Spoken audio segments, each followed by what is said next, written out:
मेरा नाम है मेहरुनिशा। घर जमाई। शांता देवी को कोई बड़ी बीमारी हो गई थी। उनका एक ही लड़का था, उमेश, जिसकी उम्र उस वक्त 21 साल थी।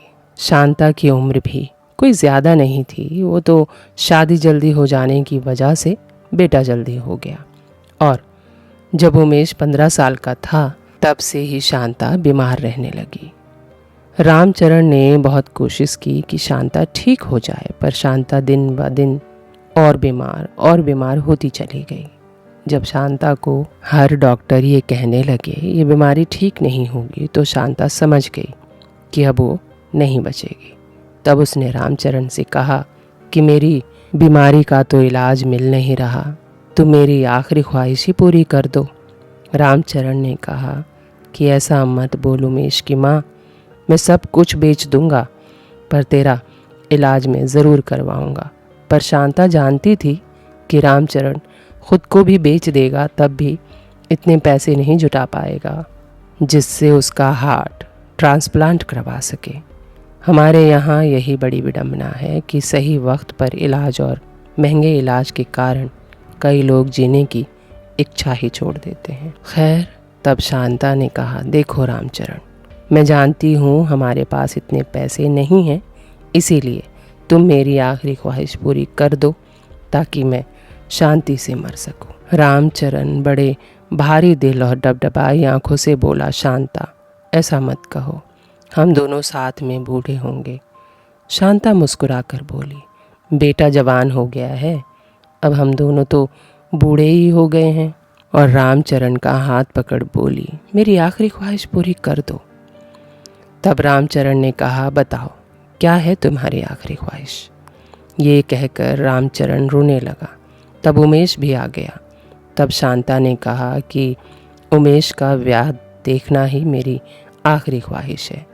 दोनों बाप बेटों ने शांता की बात मान ली और जल्दी ही उमेश के लिए लड़की ढूंढनी शुरू कर दी। 10 दिनों बाद उनके पड़ोसी गांव में ही उन्हें एक लड़की मिल गई। झटपट बात तय हुई और शादी हो गई। नई दुल्हनिया बीमार सास की खूब देखभाल करती। शांता मानो जैसे अब ठीक ही हो जाएगी, मगर दिल की बीमारी कोई देखभाल से थोड़ी ही ठीक होती है। 6 महीने बहू की अच्छी सेवा और प्यार सत्कार से शांता ने शांति से दम तोड़ ही दिया। बेचारी ने बड़ा लंबा समय काटा था अपनी बीमारी के साथ, फिर आखिर मर ही गई। शांता के मरने के बाद उमेश मानो जिंदा लाश बन गया हो। 2-3 हफ्ते तक वो उस कमरे में ही पड़ा रहा जहां उसकी माँ ने आखिरी सांसें ली थी। धीरे धीरे सबने उमेश को समझाया और उसे सदमे से बाहर लेकर आए, लेकिन फिर भी उमेश अपनी माँ को भूल ही नहीं पा रहा था। देखते देखते वक्त गुजरता जा रहा था। सारा दिन उमेश बस खामोशी से इधर उधर घूमता रहता। जहाँ सोता वहीं सोया रह जाता, काम पर जाना भूल जाता। उसकी इतनी बुरी हालत हो गई कि वो अब रात को भी माँ माँ चिल्लाता हुआ उठ जाता। कोई कहता इसे शांता का प्रेत सता रहा है, कोई कहता शांता की कोई आखिरी इच्छा रह गई है। लेकिन बेचारे उमेश की उम्र ही कितनी थी कि वो माँ को इतनी जल्दी भूल जाए। उसे याद आता तो वो इतना रोता कि अपना सर को पीट पीट कर माँ को याद करता। अब तो 6 महीने हो गए थे, अब तो ठीक हो जाना चाहिए, लेकिन उमेश की हालत में कोई सुधार नहीं दिख रहा था। उसकी बीवी भी परेशान होकर मायके चली गई। तब सब बोलने लगे कि उमेश, जीवन इसी को कहते हैं, जो आता है उसे जाना होता ही है, लेकिन असली मर्द वो है जो सामने जो है उसे प्यार और सम्मान से रखे। उमेश के पिता ने भी उमेश को बहुत समझाया कि बीवी को जाकर ले आए, तो उमेश को शायद बात समझ आ गई। तो उमेश अपनी बीवी को लेने अपने ससुराल चला गया। जब वहाँ गया तो उसका बड़ा मान सम्मान हुआ, बड़ा ही आदर किया सब ने। उसे तो बड़ा अच्छा लगा। वैसे ससुराल में दामाद का आदर तो होता ही है। तो उमेश वहाँ कई हफ्ते रुक गया। उसके लिए ठीक भी था। एक गम को भुलाने के लिए नई जगह चले ही जाना चाहिए। इधर रामचरण अकेला पड़ गया। बेचारा, उसे शांता की और उमेश की दोनों की ही याद सताती। शांता तो वापस नहीं आ सकती थी और उमेश अभी आना नहीं चाहता था। उसी बीच रामचरण की तन्हाइयों ने एक रिश्ता कायम कर लिया। अपनी ही गांव की एक विधवा को, जो बेचारी हर तरफ से सिर्फ धिक्कार ही सुनती थी, उसे रामचरण ने अपना लिया। उसे अपने नाम की जिंदगी दे दी। रामचरण ने कोई गलत नहीं किया था। शांता को गए साल हो गए थे तब उसने ब्याह किया। जब उसने ये खबर अपने बेटे उमेश को भिजवाई तो उमेश और उसका ससुराल दौड़ता हुआ शादी रोकने आ गए। पर रामचरण के साथ उसका पूरा गांव खड़ा था। वो कोई गलत थोड़ी ना कर रहा था जो किसी को बुरा लगता। पर उमेश के ससुराल वालों को ये अच्छा नहीं लग रहा था। मतलब रामचरण का दूसरा परिवार, मतलब खेत बाड़ी में उमेश के हिस्सेदार। इस वजह से वो लोग रिश्ते के खिलाफ थे। उमेश खिलाफ ना होता अगर वो ससुराल में इतने दिन ना गुजारता। लेकिन अब उमेश के लिए भी उसके पिता रामचरण पाप ही कर रहे थे। जैसे वो अपने ससुराल वालों की तरफ से ही बोल रहा था, माँ को मरे साल ही हुआ था और आप उसकी जगह इस डायन को दे रहे हो। उमेश जानता तक नहीं था सावित्री को, फिर भी उल्टा सुल्टा जो मुंह में आया बोलता चला गया। सावित्री बुरी औरत नहीं थी, उसे सारा गांव जानता था। बस विधाता ने उसके भाग्य में जो लिखा था वो उसे ही भोग रही थी। रामचरण उसकी अंधेरी जिंदगी में रोशनी लेकर आया। गांव वाले अच्छे थे, उन्होंने ही कहा तुम ही हाथ रख दो उसके सर पर अपना। ऊपर वाले ने तुम्हारा और उसका भाग्य एक सा ही कर दिया है। शायद तुम दोनों को मिलवाना चाहता है, तुम उससे ब्याह कर लो। रामचरण उमेश को भी एक अच्छी माँ मिल जाएगी, वो भी दर बदर ना भटकेगा। तब जाकर रामचरण ने हाँ कहा था। उसे तो इस बात का अंदाज़ा ही नहीं था कि उमेश मना करेगा, वरना वो करता ही नहीं। खैर शादी तो हो गई। रामचरण का पूरा गांव जो खड़ा था उसके साथ। उमेश को गुस्सा आया और वो अपनी बीवी और सास के साथ वापस अपने ससुराल लौट गया। कुछ दिन बड़ा ही मान सम्मान में गुजर रहा था। उमेश को अपनी माँ शांता की जैसी अपनी सास रासाबाई मिल गई थी, जो उमेश को अपने हाथों से खाना खिलाती थी। नाश्ता सबसे पहले उमेश को देती। रात का खाना जब तक उमेश नहीं खाता तब तक खुद भी नहीं खाती। अपने बेटों से बढ़कर वो अपने दामाद का ख्याल रखती। अब उमेश को अपनी माँ और अपना गांव कम ही याद आता और अपने पिता रामचरण का तो भूले से भी नाम न लेता। वक्त गुजरता चला गया। उमेश ससुराल का होकर ही रह गया। 2-3 साल बाद उसे खबर मिली कि रामचरण को बेटी हुई है, यानी उमेश की बहन। तो उमेश आंखों में नफरत और ज़ुबान पर कड़वाहट लिए अपने बाप से मिलने आदम का। कहने लगा, आपको तो मुझे बाप कहने में भी शर्म आ रही है। सावित्री उसे बोली, बेटा बात तो सुनो, मैं तुम्हारी माँ हूँ। उमेश उस पर जोर से चिल्लाकर बोला, मेरी माँ का तू नाम मत ले, 7 जन्म भी ले लेगी तो भी तू मेरी माँ की जगह नहीं ले सकती। ऐसा कहते हुए वो आंगन में खाट डालकर बैठ गया और अपने बाप से कहने लगा, मुझे मेरा हिस्सा बेचना है, मेरा हिस्सा दे, वरना मेरा हिस्सा भी तुम अपनी नई अय्याशियों में उड़ा दोगे। रामचरण खामोश उमेश को सुनता रहा। आंखें डबडबाई हुई थी रामचरण की। फिर भी रामचरण आंखें पोंछते हुए बोला, ठीक है बेटा, मैं कल ही तेरे हिस्से के खेत के कागज़ तुझे देता हूँ। कल सुबह तो होने दे। इन 2-3 सालों में तू खबर भी ना लेने आया मेरी, आज सीधा पेपर लेने आया है ज़मीन के। उमेश कड़ी आवाज़ में बोला, वहाँ मुझे माँ मिल गई है, उन्हें मेरा ख्याल आपसे ज़्यादा रहता है। मेरे बिना वो खाना भी नहीं खाती और जब तक मैं ना कहूँ उस घर में एक पत्ता नहीं हिलता। वो लोग आपकी तरह नहीं हैं। रामचरण ने कहा, बेटा मैं भी तो तेरे बिना तड़पता हूँ। ये कहकर रामचरण रोने लगा उमेश ने कहा, बंद करो ये घड़ियाली आंसू, मैं सुबह तक हूँ, मेरा हिस्सा दो, मुझे जल्दी अपने घर अम्मा के पास लौटना है। रामचरण ये सुनकर कमरे में जाकर बहुत रोया। फिर उसे सावित्री ने संभाल लिया। सुबह हुई, रामचरण ने उमेश का हिस्सा उसके हवाले कर दिया। उमेश ज़मीन के कागज लेकर चलता बना। न बाप को पलट कर देखा, न घर को, और न ही गांव को। अपने ससुराल ही जा बसा। उसकी सास उसका खूब ख्याल रखती। उमेश बड़ा खुश रहता। उसे लगता, मेरी ज़िंदगी में मेरी माँ लौट आई है। उमेश की सास उससे अपनी बहुओं की भी शिकायत करती। पूरा अपना दुख दर्द सब कुछ उमेश को बताती, और गांव में निकलती तो कहती, मेरे 2 नहीं 3 बेटे हैं। उमेश इतना खुश रहता। सुबह काम पर जाता तो अपनी सास के चरण छूकर जाता, आता तब भी अपनी सास के चरण छूता। सास भी उसका बड़ा मान रखती। जो भी उमेश कमाता वो लाकर अपनी सास के हाथ में रखता। उसके साले ऐसा नहीं करते तो रासाबाई अपने बेटों की उमेश से शिकायत भी करती। अब उमेश को अपने ससुराल में बसे 7 साल हो गए थे। उसके बड़े ही मज़े कट रहे थे। तभी उसकी सास ने एक दिन कहा, उमेश बेटा, तुम्हारी जो ज़मीन है उसे बेचकर तुम कोई नया काम क्यों नहीं शुरू कर लेते? नौकरी से जान छूटेगी और जल्द ही मालिक भी बन जाओगे। अपना काम तो अपना ही होता है। उमेश को अपनी सास की बात बड़ी अच्छी लगी। उसने एक पल नहीं सोचा, हफ्ते के अंदर ही ज़मीन बेचकर पैसा ले आया और अपनी सास के हाथ में थमाते हुए बोला, अम्मा बताओ क्या करना है इन पैसों का? रासाबाई की आंखें तो पैसा देखते ही चमक उठी। बोली, लाओ दामाद जी, कुछ सोचते हैं। और उसके हाथों से पूरे पैसे लेकर अपने पास धर लिए।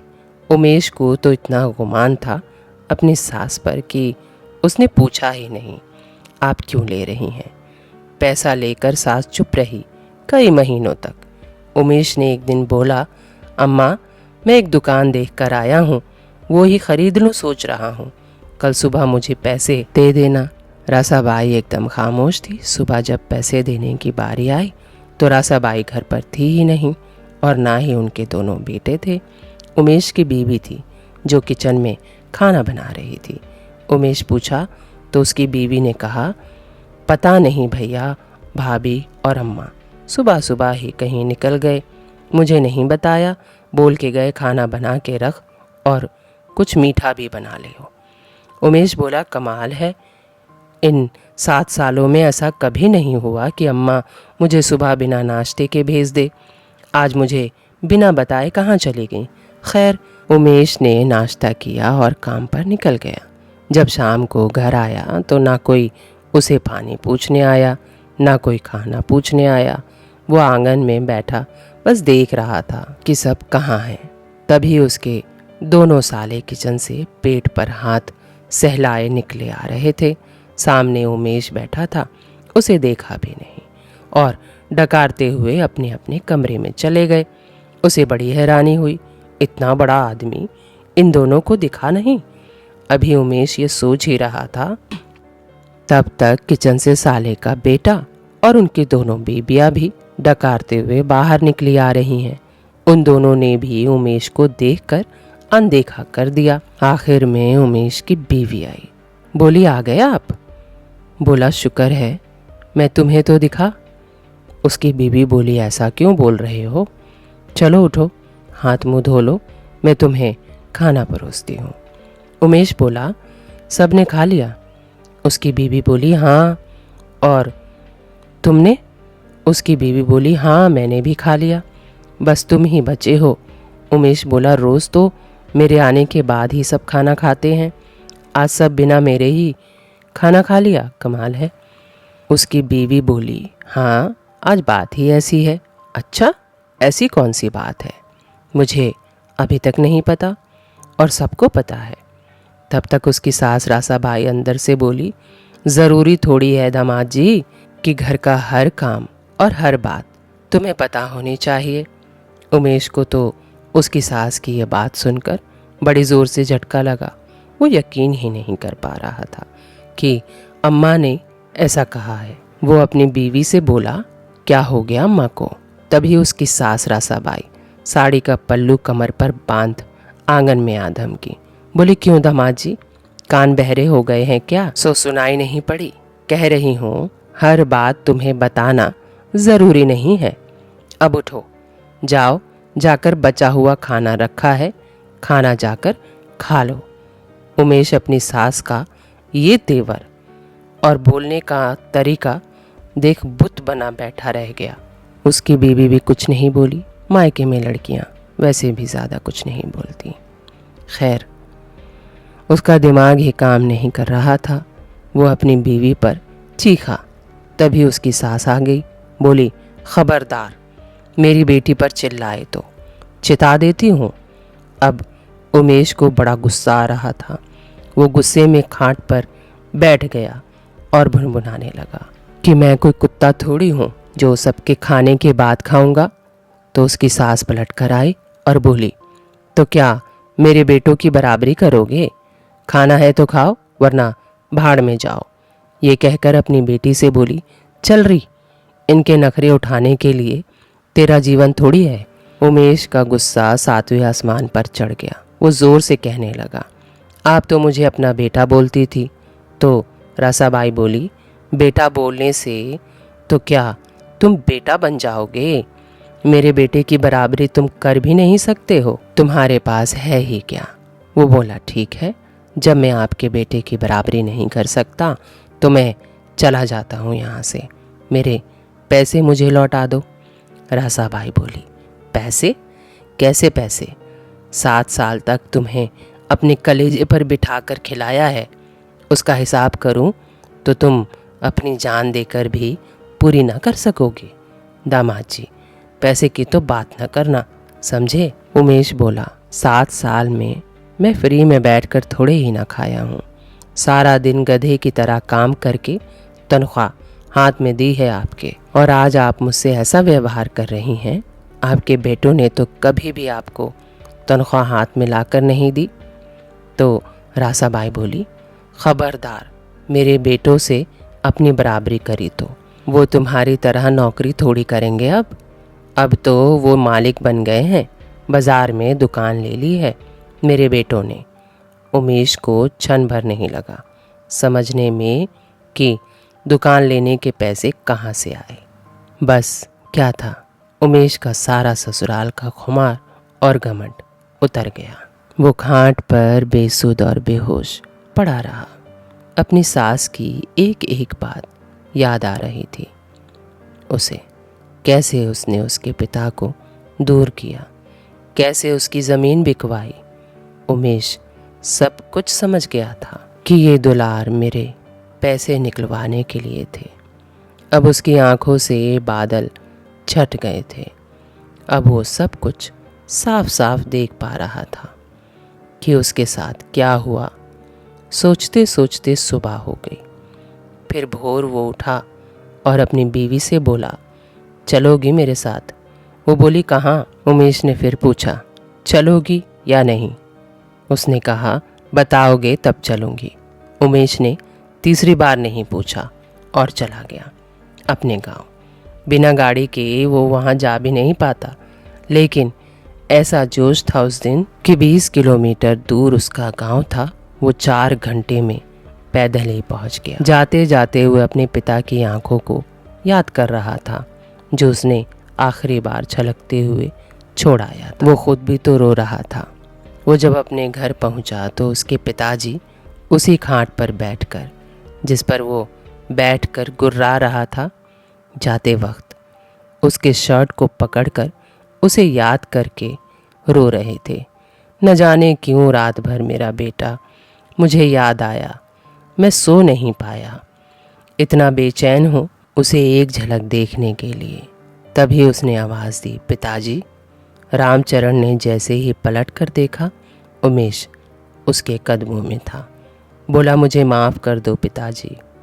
उसके पिताजी ने झट उसे उठाया और सीने से लगा लिया और बोले, कुछ मत बोलो बेटा, बस चुप रहो और मेरे सीने से लगे रहो। अब उमेश अपने पिता और अपनी माँ के साथ रहता है वहाँ से लौटने के कुछ हफ्ते बाद ही उमेश को पता चला था कि उसकी बीवी ने दूसरा घर कर लिया है।